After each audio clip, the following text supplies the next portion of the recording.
my dear friends, a very warm welcome to our series of current affairs cut short. दोस्तों आज का हमारा topic है, ये बहुत रिसेंटली ट्रेंडिंग टॉपिक है, that is brucellosis disease.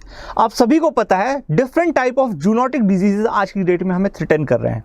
Zoonotic diseases कौन से होते हैं, जैसे जो कि एनिमल से ह्यूमन में फैलते हैं। ठीक है, जूनोटिक डिजीज कौन से हैं, जो एनिमल से ह्यूमन में फैल रहे हैं। And the worst of the zoonotic disease till now which seems to be worst, ठीक है, इज कोरोना पैंडेमिक। आप सभी को पता है फर्स्ट वेव भी आ चुकी है, सेकेंड वेव भी आ चुकी है और India is preparing for the third wave. ठीक है, तो be safe wherever you are, prepare your best for UPSC and other exams. जो भी आप एग्जाम की प्रिपरेशन कर रहे हैं, बेस्ट से बेस्ट प्रिपरेशन करिए। ठीक है, क्योंकि आप घर पे हो, आपके पास वक्त होता है दोस्तों। ठीक है, तो कोरोना है, फिर इसके बाद देखिए हांटा वायरस आया था जो पिग्स में था। ठीक है, पिग्स से ह्यूमन ट्रांसमिशन ऑल्दो बताया जाता है रेयर है, स्टिल चाइना का कोई भरोसा नहीं है। ठीक है, इसके बाद आप देखिए H10N3 एक नया बर्ड फ्लू का वायरस आया था। ठीक है, एक नया बर्ड फ्लू का स्ट्रेन आया था। ठीक है, तो ये सारी चीज़ें आप देख सकते हैं। और इसी सीरीज में जो एनिमल्स में, स्पेसिफिकली बोवाइन एनिमल्स में जो होता है, दैट इज ब्रूसेलोसिस। ठीक है, बोवाइन एनिमल्स की मैं डिफिनेशन आपको बता दूंगा थोड़ी देर में। चलिए स्टार्ट करते हैं आज का लेक्चर। मैं हूं डी प्रकाश और I have done my graduation and post graduation from NIT Raipur and IISc Bangalore respectively. Apart from that, you can contact me on Telegram @dprakash03, that is my ID. And you can join our official channel, that is @prepsiksha_success. My email ID is d.prakash@prepsiksha.com. सबसे पहला है prelims oriented question. ठीक है, सबसे पहले जैसा कि हम यूजुअली सवाल देखते हैं, तो आज का सवाल है कंसीडर फॉलोइंग स्टेटमेंट्स। यस, नीचे कुछ 3 स्टेटमेंट्स लिखे हैं, आपको बताना है इनमें से कौन से करेक्ट हैं। ध्यान रखना, करेक्ट बताना है। ठीक है, brucellosis is a bacterial disease in bovine animal. ठीक है, brucellosis is a bacterial disease in bovine animal. It is an airborne communicable disease also spreading through touch and body fluids. Foot and mouth disease is another name of brucellosis. तो ये 3 statements हो गए दोस्तों, आपको बताना है कौन सा स्टेटमेंट सही है, कौन सा स्टेटमेंट गलत है। तो I will request you to pause the video at this point only. ठीक है, इसी समय पॉज करो और इसको अटेम्प्ट करो। एंड में हम लोग देखेंगे एक तिकड़म, जो कि आपके जिस बेसिस पे आप इसको पूरा सॉल्व कर सकते थे, आराम से बना सकते थे। ठीक है, थोड़ा सा आपको अवेयरनेस की ऑब्वियस ही बात है जरूरत तो पड़ेगी। ऐसा नहीं है कि आप एकदम ब्लाइंड हो तो भी आप तुक्का मार सकते हो। ठीक है, लेकिन फिर भी ये इजी सवाल है, मुझे ऐसा लगता है। मैं आपको रीज़न बताऊंगा। चलिए आगे शुरू करते हैं। कॉन्टेक्स्ट की अगर बात करें तो ध्यान रखना, केरला ने अभी प्रिवेंटिव मेजर्स स्टार्ट किए हैं ब्रूसेलोसिस के कुछ केसेस के बाद में। ठीक है, ब्रूसेलोसिस बेसिकली बोवाइन एनिमल में होता है, मैंने पहले ही बताया आपको, और इसके अगेंस्ट कुछ प्रिवेंटिव मेजर्स लिए गए हैं। ये कहाँ से स्टार्ट हुआ था दोस्तों, ध्यान रखना, बोवाइन एनिमल ये जर्सी फार्म से स्टार्ट हुआ था। कहाँ से?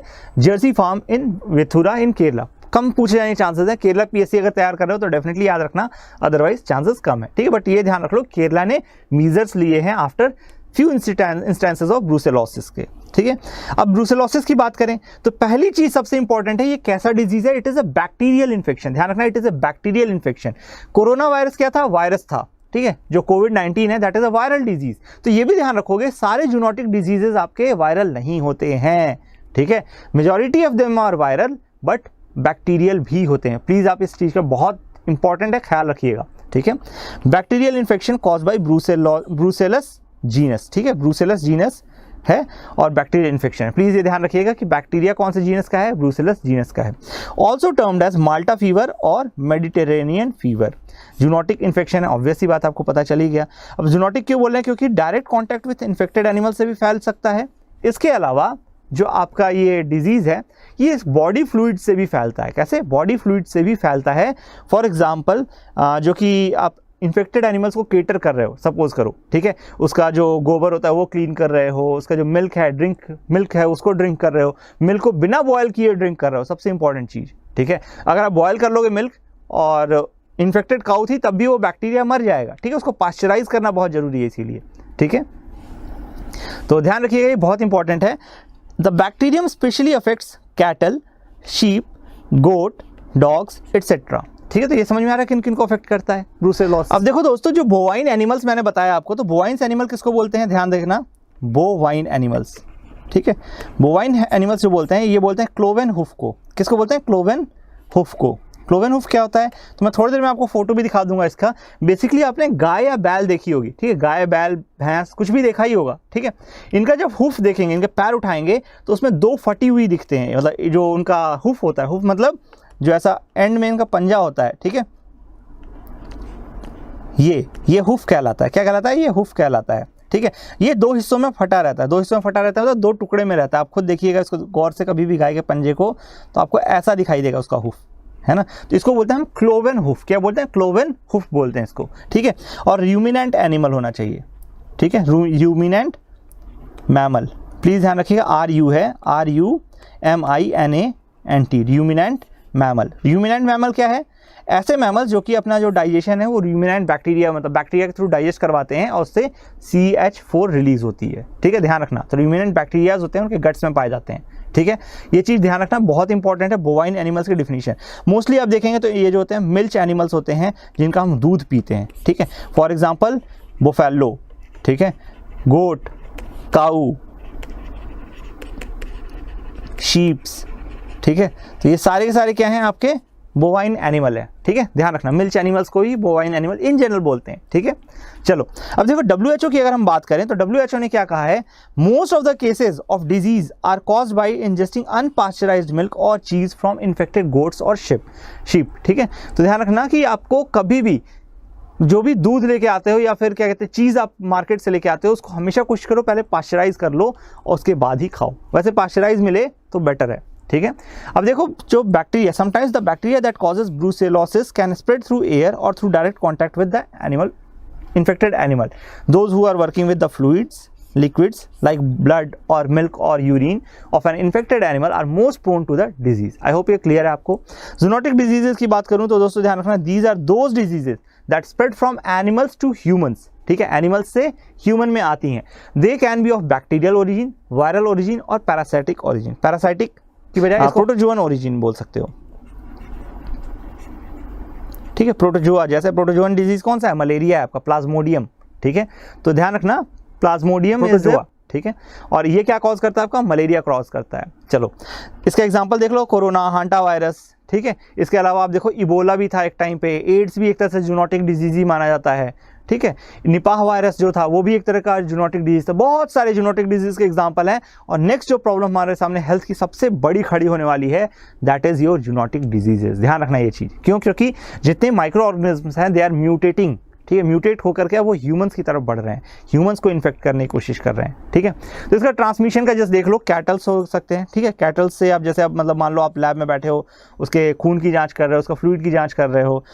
पिग्स फार्म होते हैं, स्वाइन फार्म्स, वहाँ से आपके में आ सकता है। गोट्स एंड शीप से आपके में आ सकता है। डॉग्स आप घर पे पालते हो, उनसे आ सकता है, लोग पेट करने लगते हैं रैंडम डॉग को। ठीक है, अब देखो milk, slaughter, veterinary care, vaccination accident और लैबोरेटरी एक्सीडेंट विथ कल्चर्स, तो इन सारी जगहों पे आप मोस्ट वल्नरेबल होते हो कि आपको भी ब्रूसेलोसिस हो सकता है। प्राइमरीली ये जानवरों की बीमारी है, प्राइमरीली क्या है, ये जानवरों को अफेक्ट करती है, बट कुछ केसेस में ह्यूमंस को भी कर सकती है। Specifically if you are handling milk, if you are handling a worker of slaughter house, if you are a veterinary care doctor या नर्स, जो भी स्टाफ वहाँ पे होते हैं, या फिर वैक्सीनेशन एक्सीडेंट हो जाए कुछ वहाँ पे, या लैबोरेटरी एक्सीडेंट हो जाए। फॉर एग्जांपल आप बैठ करके वहाँ पे कुछ सैंपल को स्टडी कर रहे थे। ठीक है, अब देखो एक चीज़ समझो कि ये जो वायरस है इसको हम बोलते हैं एंडेमिक टू इंडिया। क्यों बोलते हैं इसको एंडेमिक टू इंडिया? है ना, ऐसी बात नहीं है कि केवल और केवल इंडिया में ही मिलता है, लेकिन इंडिया में इसको मतलब माना जाता है कि बहुत सालों से ये है। और इसके जो कितने केसेस हैं ये भी हमें नहीं मालूम, इसके बारे में कोई प्रॉपर डेटा ही नहीं है हमारे पास। ठीक है, तो ये एनिमल्स में क्या क्या इफेक्ट दिखाता है ये ध्यान रखो दोस्तों। क्या चीज एनिमल्स में क्या क्या असर दिखाता है ध्यान रखो। पहली चीज, एनिमल्स को इनफर्टाइल बना देता है, they can not be a babies. ठीक है, तो कोई भी पॉपुलेशन एग्जिस्ट करती है किस लिए? ताकि अपनी पॉपुलेशन को बढ़ा सके। ठीक है, तो उसको इनफर्टाइल बना देगा तो उसका पर्पस ही खत्म हो जाता है लाइफ का। वीक ऑफ स्प्रिंग्स, जो बछड़ा पैदा होगा वो बहुत कमजोर होगा। ठीक है, रिड्यूस प्रोडक्टिविटी, तो मिल्क का जो कंटेंट है वो भी सडनली बहुत ज़्यादा गिर जाएगा और इसीलिए बीमार हो जाएगी गाय और आप अपनी इकोनॉमिक वर्थ खो देगी। ठीक है, तो देख लो यहाँ पे इस कारण से क्या होगा, reduce economic growth of dairy sector. तो डेयरी सेक्टर बहुत बुरी तरह अफेक्ट करता है। क्यों? क्योंकि इसका prime target are bovine animals. ठीक है, अब ह्यूमंस में ब्रूसेलोसिस कहाँ कहाँ हो सकता है? तो सबसे पहले तो आप ग्लोबल मैप देखो कि जो वर्ल्ड में लैंसेट ने एक रिपोर्ट निकाली है कि ह्यूमन ब्रूसेलोसिस कहाँ कहाँ होता है। तो आप देख सकते हो जहाँ जहाँ पे भी एंडेमिक है और कोई डेटा अवेलेबल नहीं है उसको हमने येलो कलर में किया है। तो आप नोटिस करेंगे इंडिया, पाकिस्तान और साथ साथ अफ्रीका के कुछ नेशंस हैं जो कि इससे बहुत बुरी तरह से अफेक्टेड हैं। ठीक है, यूएस की अगर मैं बात करूं तो 10 टू यूएस, कनाडा जो डेवलप्ड नेशंस हैं मोस्टली, वहां पे अगर मैं बात करूं तो आप खुद देखिए लेस देन 2 केसेस पर 10 लाख पॉपुलेशन होता है यहाँ पे, ठीक है। 10 लाख पॉपुलेशन में 2 से भी कम लोगों को ये हो रहा है, ठीक है। और कुछ जगह पे हायर भी है, जैसे मैक्सिको हो गया आपका, पोर्टुगाल हो गया, इन सब रीजन में, स्पेन में हो गया, यहाँ 10 to 15 तक भी केसेस, 10 to 50 तक भी केसेस जा सकते हैं, ठीक है। आई होप ये क्लियर है, आपको समझ में आ रही हैं चीज़ें, ठीक है। इसका मीनेस हो चुका है, एज ए मीनेस इसको डिक्लेयर कर सकते हो आप कहाँ पे, मंगोलिया में। प्लीज़ इसको ध्यान रखो, मंगोलिया में आप इसको मीनेस डिक्लेयर कर सकते हो, ठीक है। चलो अब आगे बढ़ते हैं। तो देखो इसका सिम्टम्स क्या क्या है ह्यूमंस में, ठीक है। ह्यूमंस की मैं बात कर रहा हूँ तो ह्यूमन ब्रूसेलोसिस की बात करूंगा।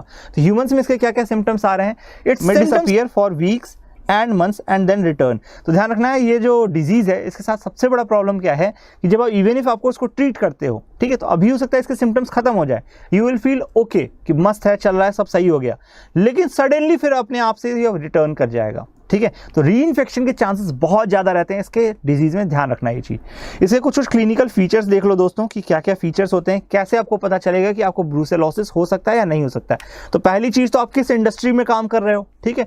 अगर आप कैटल रियरिंग कर रहे हो, अगर आप क्या कहते हैं कोई स्लॉटर हाउस में काम कर रहे हो, तो डेफिनेटली आपको सबसे ज़्यादा चांसेस है, ठीक है। इसमें होता क्या क्या है, तो पहली चीज़ तो ड्राई कफ, ठीक है, ड्राई कफ दिखता है। इसके बाद आपको हेडेक हो सकता है, फीवर हो सकता है,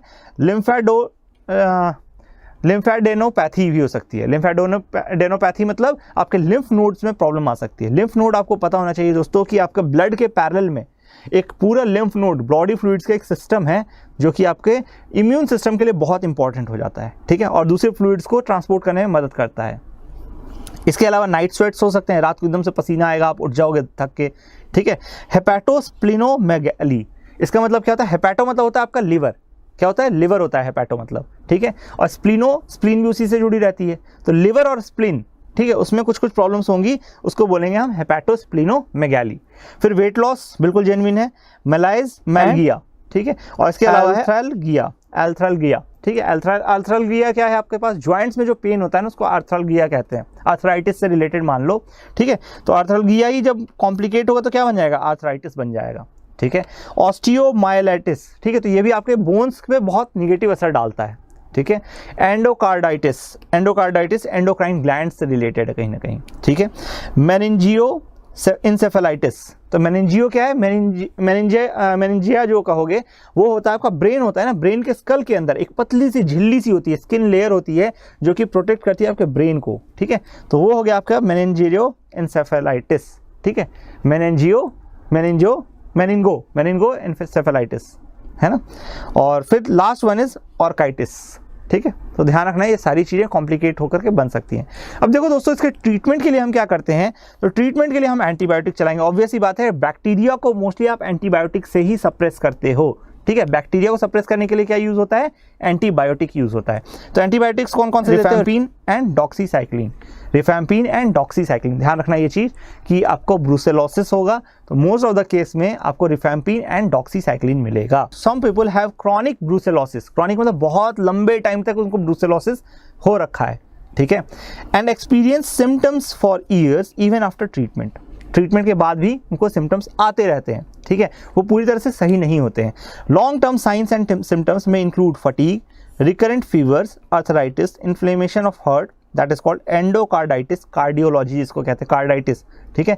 कार्डाइटिस का मतलब क्या हो गया, कार्डियो जो होता है आपका हार्ट से रिलेटेड होता है, एंडोकार्डाइटिस, ठीक है। स्पॉन्डलाइटिस, ठीक है, स्पॉन्डलाइटिस बेसिकली आपका स्पाइन से रिलेटेड है, ठीक है। स्पाइन की जो मसल्स हैं वो डिस्प्लेस हो जाती हैं, वीक हो जाती हैं। Inflammatory arthritis that affects the spines and near by joints. समझ में आ रही बात।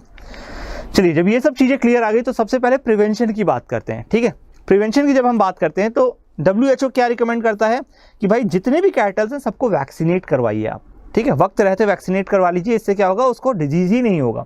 इन some cases testing and culling, जहाँ पे भी एक्सेस मीनेस हो रहा है वहाँ टेस्ट करो और मार दो, जानवरों को खत्म करो, ठीक है। फॉर एग्जांपल आप बर्ड फ्लू में पता होगा आपको कि कितने सारे जो मुर्गे थे उनकी जान ले ली गई थी, ठीक है।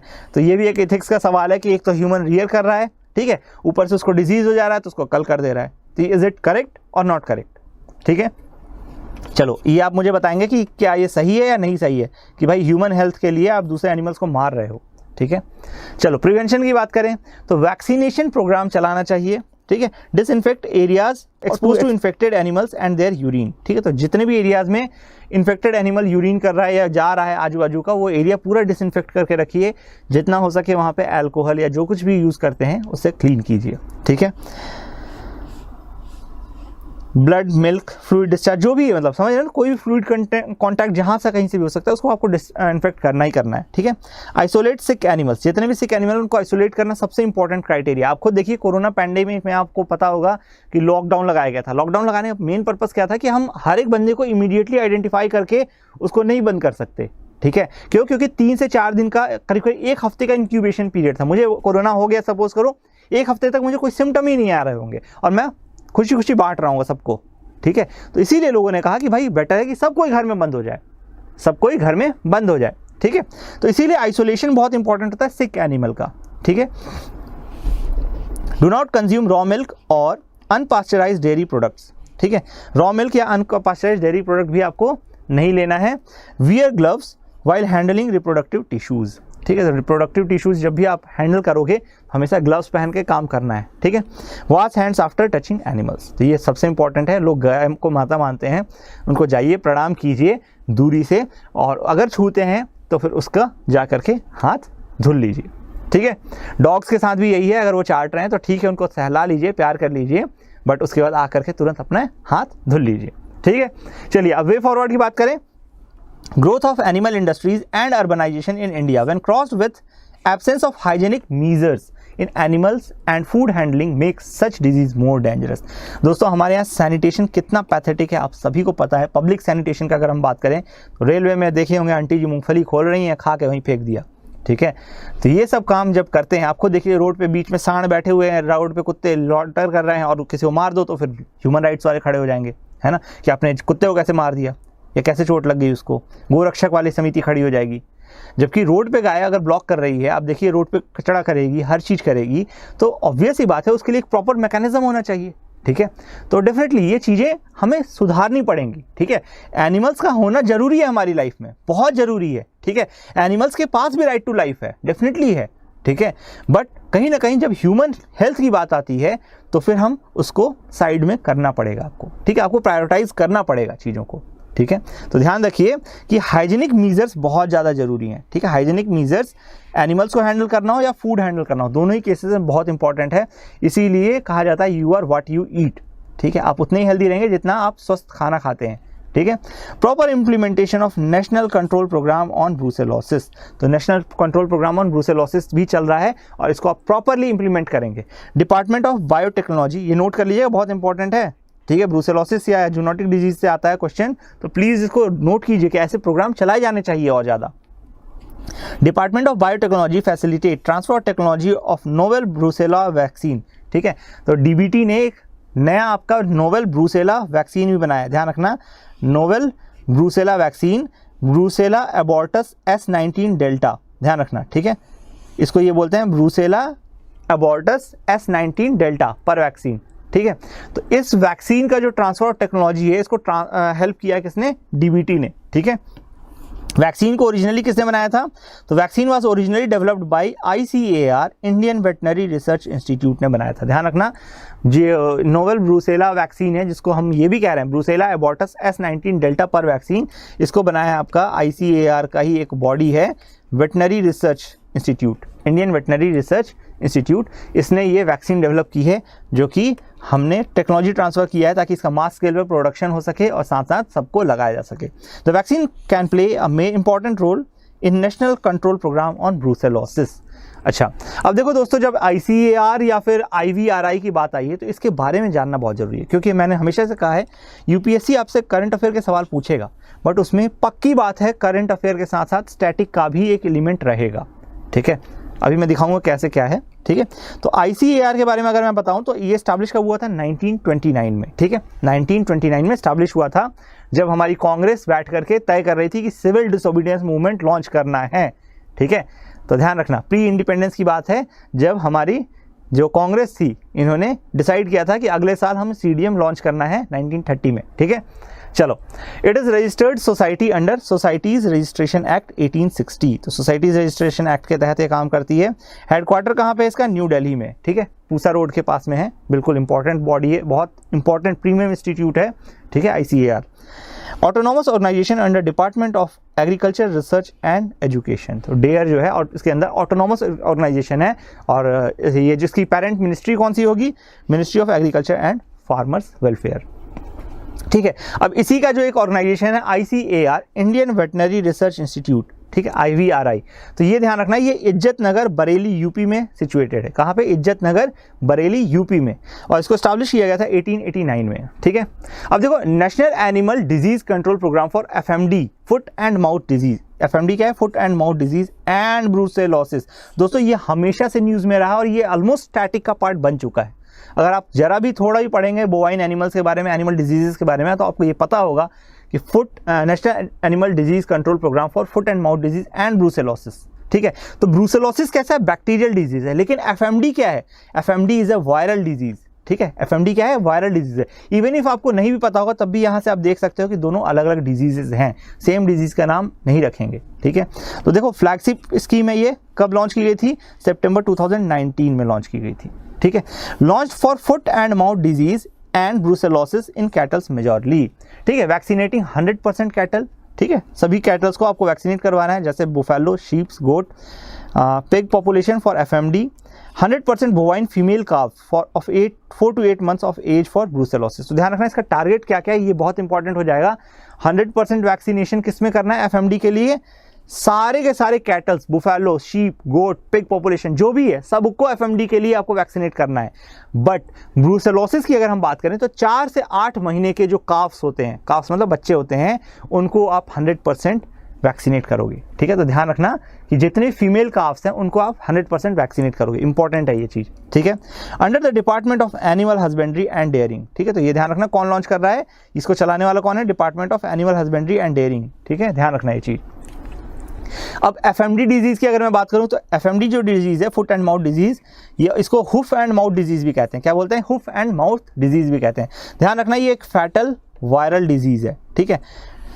अब मैंने आपको कुछ देर पहले बोवाइन एनिमल्स की डिफिनेशन बताई थी। क्या बताई थी? क्लोवन हुफ बताया था। क्या बताया था? Cloven HUF and ruminant guts बताए थे, ठीक है। तो देखो, ये होता है, आपके सामने फिगर है यहाँ पे, दैट इज क्लोवन हुफ। क्या है? क्लोवन हुफ है, ठीक है। Affects cloven hoofed animals including domestic and wild bovids, ठीक है। सिम्टम्स क्या है? High fever lasting 2 to 6 days followed by blisters inside mouth and on feets that may rupture. दोस्तों, ये जो ब्लिस्टर्स होते हैं, अगर रप्चर हो जाए, आप यहाँ देख सकते हो, तो बहुत दर्द होता है। आपके मुंह में छाला पड़ा होगा, आपको पता है कितना दर्द होता है, फट जाए तो। और साथ साथ यहाँ पे सेप्सिस भी हो सकता है, दैट मीन्स कि वहाँ पे इन्फेक्शन भी बढ़ सकता है, ठीक है। ये चीज़ ध्यान रखना, ठीक है। अब देखो, इसके अलावा जो FMD ये है, FMD है, इसका स्प्रेड वर्ल्ड वाइड कितना है? तो आप देख सकते हो कि यहाँ पे पूल 2 में इंडिया आता है, और एक बहुत मेजर चंक यहाँ पे पूल 3 में आता है। अफ्रीका इससे बहुत मेजर चपेट में है। तो Asia, Africa and south America, ये 3 जगह पे आपको मिलेगा, ठीक है, FMD डिजीज़, ठीक है, क्लियर है। और ये किस किस में होता है? तो देखो, सारे एनिमल्स में हो सकता है। कैमल हो गया, शीप हो गया, ठीक है, बारहसिंगा या डियर हो गया, इन सारे एनिमल्स में ये होता है। तो बहुत कॉमन है ये बड़े बड़े एनिमल्स में, ठीक है, और इसीलिए इससे बचना बहुत ज़रूरी है। तो battle for cattle health, cattle health की बैटल के big initiative against 2 live stocks, एक मतलब पैम्पलेट बनाया गया है।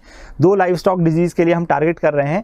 प्रोजेक्ट क्या है? National animal disease control programme. मैंने पहले बताया, national animal disease control programme है। इसमें 2 डिजीज कौन कौन सा है? FMD एंड ब्रूसेलोसिस, ठीक है। पर्पस क्या है? Eradicating brucellosis and FMD in livestock, vaccinating female calves annually. ध्यान रखना, फीमेल काल्व्स को एनुअली हम करते हैं, ठीक है। अब देखो, 13 करोड़ रुपए इसके लिए ईयरमार्क किए गए हैं। इसके लिए 5 साल का पूरा प्रोग्राम बनाया गया है। 5 साल तक हम करेंगे। 2019 में लॉन्च किया गया था। 2019 से 5 साल के अंदर हमें 100% वैक्सीनेशन अचीव कर लेना है, सो दैट ये डिजीज जो है वो एलिमिनेट हो जाए, ठीक है। अब देखो, 2025 तक आपका डेडलाइन दिया गया डिजीज कंट्रोल के लिए, ठीक है। डिजीज कंट्रोल मतलब सर्टेन लेवल से कम हो जाए डिजीज, ठीक है। और डिजीज इरेडिकेशन 2030 तक का टारगेट रखा गया है। ये प्लीज़ आप ध्यान रखिएगा इसका डेडलाइन, क्योंकि इस पर भी यूपीएससी कई बार सवाल पूछता है। इंपॉर्टेंट है ये चीज़, प्लीज़ आप इसको नोट कर लीजिए, ठीक है, कि डेडलाइन क्या रखी गई? डिजीज कंट्रोल के लिए 2025 एंड डिजीज इरेडिकेशन मतलब कंप्लीटली खत्म हो जाए डिजीज। जैसे India is polio free now, ठीक है, तो वो 2030 तक का टारगेट रखा गया है, ठीक है। इसके तहत देखो 30 करोड़ जो काउज एंड बुफेलोज हैं उनको हमने टारगेट कर लिया है, ठीक है। इसके लिए 30 करोड़, हाँ, इसके लिए 30 करोड़ जो काउज एंड बुफेलोज हैं इनको टारगेट किया है। 3.6 करोड़ काव्स मतलब जो बछड़े होते हैं, ठीक है, पाड़ा होता है, उसको हमने टारगेट किया है, ठीक है। इसके बाद 20 करोड़ शीप एंड गोट और 1 करोड़ पिग्स को हमने टारगेट किया हुआ है, ठीक है। तो ये चीज़ें आप ध्यान रखेंगे, इंपॉर्टेंट है और अच्छी हैं, ठीक है। चलो, अब इसके अलावा एक और मिशन है, दैट इज राष्ट्रीय गोकुल मिशन। क्या है राष्ट्रीय गोकुल मिशन? इसका ऑब्जेक्टिव्स क्या है? To undertake breed improvement programme for indigenous cattle. ध्यान रखना दोस्तों, breed improvement for indigenous cattle है, नॉट फॉरेन ब्रीड्स, ठीक है। तो जो इंडिजिनस ब्रीड्स हैं उसको हम प्रमोट करेंगे, यहाँ पे उनको ब्रीड को इंप्रूव करेंगे, ठीक है। इस ब्रीड इंप्रूवाइजेशन से क्या होगा? मिल्क प्रोडक्शन बढ़ेगा, प्रोडक्टिविटी बढ़ेगी, ठीक है, इंडिजिनस बोवाइंस की। To upgrade nondescript cattle using elite indigenous breeds, ठीक है। तो एलाइट जो इंडिजिनस ब्रीड्स हैं हमारे पास, इनको बेटर से बेटर करना है हमें, ठीक है। उनको जो भी उनकी कमियां हैं उसको दूर करके उनका जो मिल्क प्रोडक्शन है उसको बढ़ाना है, सो दैट हम इसको बाद में और भी पर्पसेस के लिए कर सकें, अपनी पॉपुलेशन फीड करेंगे ही करेंगे, साथ में एक्सपोर्ट के पर्पस से भी बढ़ा सकें। इसी के अलावा गोकुल मिशन में ही पशु आधार का भी जिक्र है। क्या है? गोकुल मिशन, राष्ट्रीय गोकुल मिशन के अंदर ही there is a mention of Pashu Aadhaar, that is digital health card for animals. ध्यान रखना, this is digital health card for animals, ठीक है। Pashu Aadhaar will provide 12 digit animal unique identification number AUID to cattle, buffalo, sheep, goat and pigs, ठीक है। This will ensure national level digitization of animal health and traceability of milk produce। तो milk produce को trace करेंगे, साथ साथ उनको कौन कौन से वैक्सीन लग चुके हैं या उनको कौन कौन से डिजीज हुए थे पास्ट में, ये सारी चीज़ें हम इससे ट्रेस कर पाएंगे, ठीक है। 7 crore animals have been tagged till now and given unique Pashu Aadhaar, ठीक है। तो ध्यान रखना, 7 करोड़ को ऑलरेडी हम ये कर चुके हैं। तो आपको 2 स्कीम्स पता चल गई। पहली चीज़ क्या है? National animal disease control programme for FMD and brucellosis, ठीक है। ये इंपॉर्टेंट है, इसके टारगेट्स ध्यान रखें, 2025 तक डिजीज कंट्रोल एंड 2030 तक डिजीज इरेडिकेशन। और इसके बाद आता है राष्ट्रीय गोकुल मिशन, जिसमें आपको डिजिटल हेल्थ कार्ड दोगे आप पशु आधार के नाम से, ठीक है। और साथ ही साथ इंडिजिनस जो ब्रीड्स हैं उनको भी प्रॉपर डेवलप करोगे। आई होप आपको लेक्चर दोस्तों समझ में आया हो, पसंद आया होगा, ठीक है। तो अब बारी है सवाल की। Brucellosis is a bacterial in bovine animals, ठीक है। बैक्टीरियल डिजीज है किसमें? बोवाइन एनिमल्स में। तो ऑब्वियस सी बात है दोस्तों, अब तक तो पढ़ चुके हो, यह स्टेटमेंट सही है, लेकिन चलो मान लो कि मुझे नहीं पढ़ा कुछ भी, ठीक है। अब मुझे क्या करना है, ठीक है। स्टैटिक क्वेश्चन में दोस्तों आपको ध्यान होगा, फुट एंड माउथ डिजीज क्या है? वायरल डिजीज है ना, और इसको अलग से टैकल किया जा रहा है, ब्रूसेलोसिस को अलग से टैकल किया जा रहा है, ठीक है। तो देखो, जो अभी मैंने आपको थोड़ी देर पहले बताया, national animal disease control programme, ठीक है, national animal disease control programme. अगर आपने जरा सा भी इसके बारे में कभी पढ़ा होगा, कभी सुना होगा, तो आपको पता होगा कि FMD और ब्रूसेलोसिस दोनों के लिए है। तो ऑब्वियस ही बात है, आपको ऐसे ही समझ में आ जाएगा कि फिर ये अलग अलग डिजीजेज हैं, ठीक है। ये दोनों अलग अलग डिजीजेज हैं, एक डिजीज नहीं है, ठीक है। तो इसी कारण से थर्ड स्टेटमेंट गलत हो जाता है। थर्ड स्टेटमेंट जैसे ही गलत हुआ, अपने आप आपको आंसर मिल गया, ठीक है। तो अब देखो, ये ऑब्वियस ही बात है, brucellosis is a bacterial disease in bovine animal. Obvious ही बात है, बोवाइन एनिमल में बैक्टीरियल डिजीज है, मैंने पहले बताया आपको। It is an airborne communicable disease also spreading through touch and body fluids. Clear है? चलो, जब ये चीज़ समझ में आ गई तो आई होप कि आपको पूरा लेक्चर क्लियर हो चुका है, ठीक है। और आप बेझिझक पढ़ते रहिए इसी तरीके से, साथ में हमारे जुड़े रहिए। आई बेट कि आपका जो UPSC या जो भी एग्ज़ाम है, जहाँ भी साइंस के क्वेश्चन आएंगे इस टाइप के, कभी नहीं रुकेगा, क्योंकि हम बहुत होलिस्टिकली हर चीज़ को कवर करते हैं, मेंस पर्सपेक्टिव से भी और साथ साथ प्रीलिम्स पर्सपेक्टिव से भी। चलिए मिलते हैं अगले लेक्चर में। Till then, thank you, and please as usual do subscribe us as well as like our videos, share us with your friends and comment. Bye bye.